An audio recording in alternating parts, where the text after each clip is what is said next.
শনিবার ২৮ ফেব্রুয়ারি বিশ্ব আবারও দেখল ইরানের উপর যুক্তরাষ্ট্রের হামলা। এবার শুধু যুক্তরাষ্ট্র নয়, ইরানে হামলায় অংশ নিয়েছে যুক্তরাষ্ট্রের ঘনিষ্ঠ মিত্র ইসরায়েলও। দেশটির হামলায় ইরানের দক্ষিণাঞ্চলের একটি স্কুলের অর্ধশতাধিক শিক্ষার্থী নিহতের খবর পাওয়া গেছে।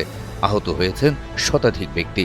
ইরানি গণমাধ্যম জানিয়েছে, সেই হামলায় পুরোপুরি ধ্বংস হয়ে গেছে রাজধানী তেহরানের কেন্দ্রস্থলে অবস্থিত আয়াতুল্লাহ আল খামেনির প্রাসাদ। এদিকে প্রতিশোধ নিতে কালবিলম্ব না করে পাল্টা হামলা শুরু করেছে ইরানও। ইসরায়েলের বিভিন্ন স্থাপনা লক্ষ্য করে একের পর এক ক্ষেপণাস্ত্র নিক্ষেপ করছে আয়াতুল্লাহ খামেনির দেশ।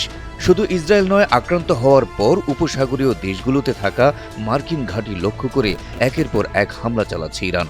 এখন পর্যন্ত সৌদি আরব, আরব আমিরাত, কাতার, কুয়েত, বাহরাইন ও জর্ডানে হামলা চালিয়েছে ইরান।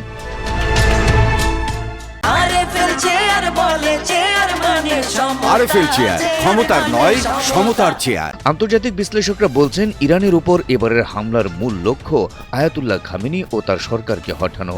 হামলার পর ইরানিদের প্রতি সরকার দখল করার আহ্বানও জানিয়েছেন মার্কিন প্রেসিডেন্ট ডোনাল্ড ট্রাম্প। শনিবার ২৮ ফেব্রুয়ারি সামাজিক যোগাযোগ মাধ্যম ট্রুথ সোশ্যালে শেয়ার করা এক ভিডিও বার্তায় ট্রাম্প বলেন, ইরানে চলমান ব্যাপক আক্রমণকে কাজে লাগিয়ে ইরানিরা যেন তাদের দেশের ধর্মীয় নেতৃত্বের শাসন ব্যবস্থাকে উৎখাত করে দেয়।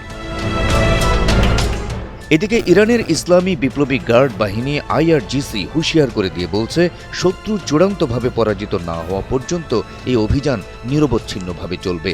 এক বিবৃতিতে আইআরজিসি বলছে, পুরো অঞ্চলে যুক্তরাষ্ট্রের সব সম্পদ ইরানের সেনাবাহিনীর জন্য বৈধ লক্ষ্যবস্তু হিসেবে বিবেচিত হবে।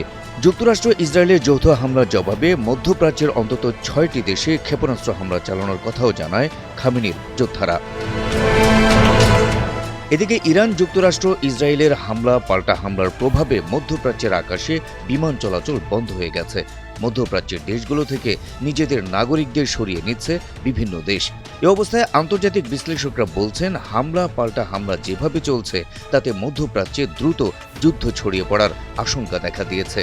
কেননা এরই মধ্যে ইরানের হামলার শিকার হয়ে পাল্টা হামলার হুমকি দিচ্ছে বাহরাইন, আরব আমিরাত সহ বেশ কয়েকটি দেশ।